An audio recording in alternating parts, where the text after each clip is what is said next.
Assalamualaikum warahmatullahi wabarakatuh. Bismillah, alhamdulillah, wassalatu wassalamu ala rasulillah.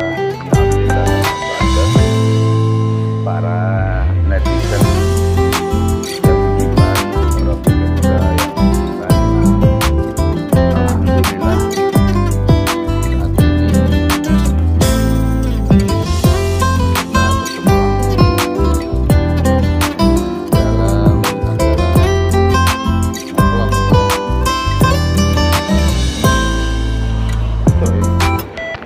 saat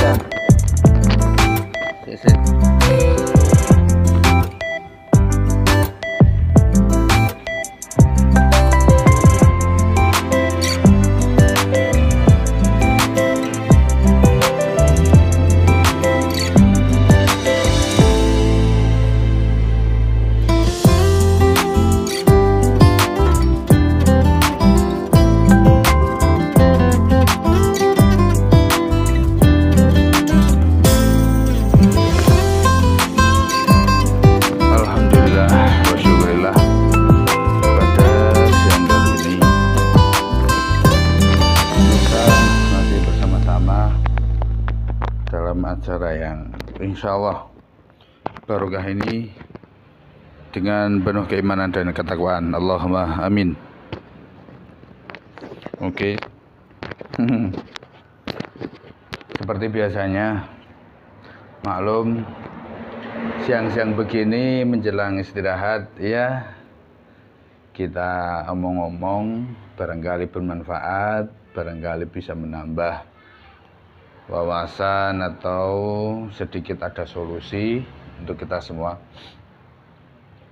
Oke, begini netizen ya, kita seringkali mendengar beberapa saudara kita, teman-teman kita, kolega, bahkan siapapun itu sering sekali mengalami masalah tentang ekonomi, masalah keuangan, masalah bagaimana ini penghasilan kok tidak mencukupi kebutuhan, gaji kurang dan sebagainya.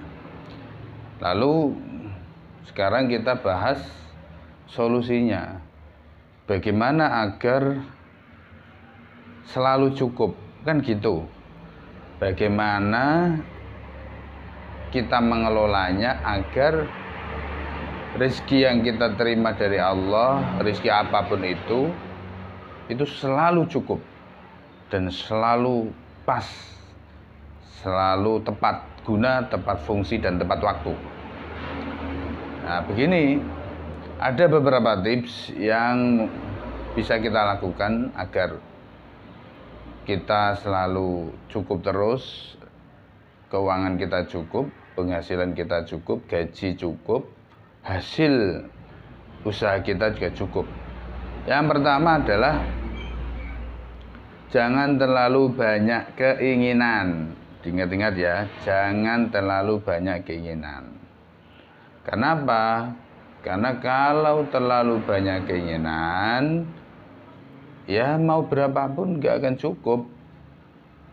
Mau gajinya puluhan juta, kalau kepingin mobil, kepingin sepeda motor terus menerus, sudah kebeli pengen ganti yang lebih new, yang lebih modern, lebih keluaran terbaru lagi, ya akhirnya tetap gak cukup. Terus HP juga sama, ada keluar HP terbaru kepingin lagi, yang tipenya lebih tinggi, yang speknya 4 GB, 5 GB, atau memori internalnya bisa sampai 128, sampai 150, pengen. Ya, mau berapapun gajinya nantinya tetap kurang. Terlalu banyak keinginan, maka kurangi keinginan itu. Ini yang pertama. Yang kedua, setelah kita mengurangi keinginan, tidak banyak ingin, tidak banyak pengen ini dan itu, langkah yang kedua adalah kita rapi dalam menyimpan uang itu, artinya rapi di sini tidak sembarangan. Kita punyai porsi untuk sosial sekian, untuk kebutuhan pokok sekian, untuk insidental tak terduga sekian. Jadi rapi, dalam penyimpanannya juga rapi. Contoh lain, rapi juga dalam artian rapi natanya juga. Kadang kan ada orang itu uang itu dikuel-kuel atau ditaruh sembarangan di lantai, di meja, dan kuel-kuelan bentuknya itu. Nah itu membuat uang itu seakan dia berkata, wah saya itu dikuel-kuel, sakit semua, saya nggak betah di sini, saya nggak betah sama orang itu. Akhirnya ya uangnya lari terus, nggak betah nempel di kita. Maka jadi harus rapi. Rapi itu bisa memetakan mana yang penting, mana yang tidak begitu penting, mana yang urgent, mana yang insidental, itu bisa memetakan. Itu rapi. Selain rapi seperti itu juga rapi kondisi tumpukan uangnya itu. Misalnya dapat gaji, yang pegawai kan ada gajinya, kalau yang swasta mungkin berkisar ya 500.000 atau 700.000 atau 800.000. Itu ketika sampai di kantong kita ya jangan dikuel-kuel, ya ditata yang bagus. Kalau punya dompet ya taruh dompet, kalau nggak punya ya taruh di kotak mana yang sekiranya uang itu tetap utuh. Terus kalau yang penghasilannya tidak menentu, misal berdagang, usaha, dagangan rujak atau dagangan gorengan atau dagangan es, kopi dan sebagainya, ya harus jeli mana saja yang laris, mana saja yang melambat, itu dipetakan. Itu namanya rapi. Dua, kerapian. Rapi dohiron wa batinan, rapi manajemennya, juga rapi letak uangnya. Bahkan saya pernah mendengar seorang yang ya sudah ahli dalam manajemen keuangan, itu sampai menata uang itu sangat rapi sekali. Misal gambar pahlawan itu di depan, ya bawahnya tuh gambar pahlawan terus. Ketika dihitung sampai berapa ratus ribu sampai berapa juta, itu ya rapi, gambar pahlawan terus. Ada yang seperti itu. Nah, yang penting rapi gitu aja. Terus yang ketiga, ini masih 1-2 kan soal psikologis, soal logika lah. Semua orang, semua suku, semua agama ya masuk lah, tidak banyak keinginan dan rapi ini. Yang ketiga masuk ke ranah agama, yaitu kita selalu bersyukur. Kita selalu bersyukur atas apa yang telah diberikan Allah kepada kita. La in syakartum la azidannakum wa la in kafartum inna adzabi lasyadid.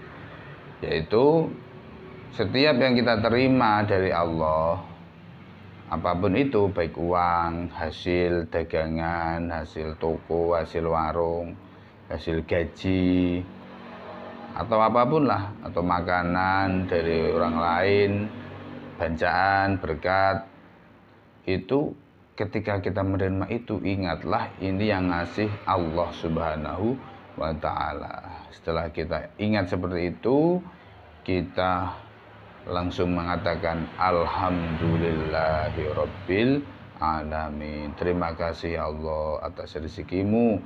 Terima kasih ya Allah, ini benar-benar saya terima dengan senang hati.